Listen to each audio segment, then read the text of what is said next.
You got an idea in your head and you're thinking, oh my God, this will make such an amazing show on Netflix, right? But you're stuck. You have no idea where to start and it just seems so far away. And the one thing I'm going to say is you don't need motivation. You need your next move, your next step. So I'm going to tell you two real student stories of mine. And one ends with a Netflix executive attached and the other ends with an investor and a finished project. And I'm going to give you three patterns that made both of these outcomes inevitable. All right, so I'm gonna talk about Chantel. Chantel came in, she was an attorney and she had an idea. She was not a writer, knew nothing about the business, and she walked into the program with an idea, no writing experience at all. And so we worked through the program. The first thing we did was we took her idea, because I think she came in with a pitch deck and was like, okay, well, we need to turn this into a script. We need to write something. What's the story? And we worked with her on the story and developing the script, and she ended up writing a pilot. She wrote her very first pilot in the class, and it was very exciting to see. But then once you have the finished pilot and she's got the pitch deck, now what? Chantel went out there and she's now attached a Netflix showrunner to her project. So going from attorney with an idea to writer with an experienced showrunner attached to her project. And now she's set up to have pitch meetings. It's a huge transformation. And then I want to talk to you also about another student, Jack. Jack was a former corporate guy.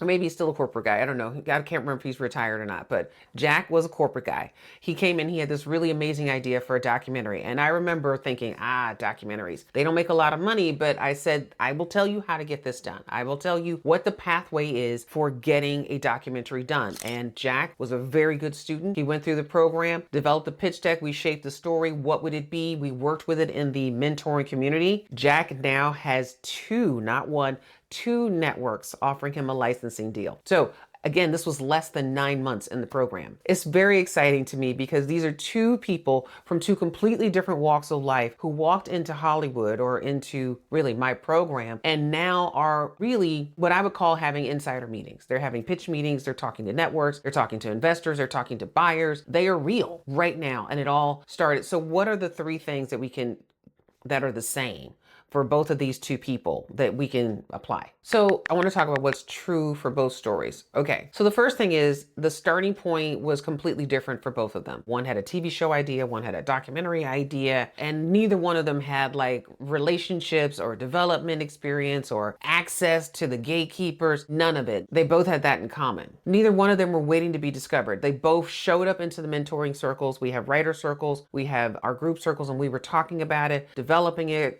bouncing around ideas. They showed up, they did the work. They knew the next step because it's a multi-step process. And when we come into the mentoring group, I give them the next step or suggestion and they would go out and try it. And whenever someone is stuck, usually there's a next step. Because a lot of times there's so many steps to get to the top of the mountain, right? To get to that mythical thing. In fact, we don't even know all the steps. Like, how do you become a star in Hollywood? How do you have a hit TV show? I mean, really, if there was a roadmap, people would have consistent hits. I mean, maybe we should talk to John Wells. He has consistent hits, but I digress. Whenever someone is stuck in the process, there's usually a specific next step that they need to work on, not just keep going. So that's what we were doing in the program, is identifying this is where you are, here's the next step. So there's always a definitive next step. And I think that for everyone, no matter where you're coming from, it's all about figuring out the path that works for you and what your next step is. If you want to go deeper, I got my free webinar. It's down there in the description. You can go to elevatecreativetalents.com and register, and I can't wait to see you.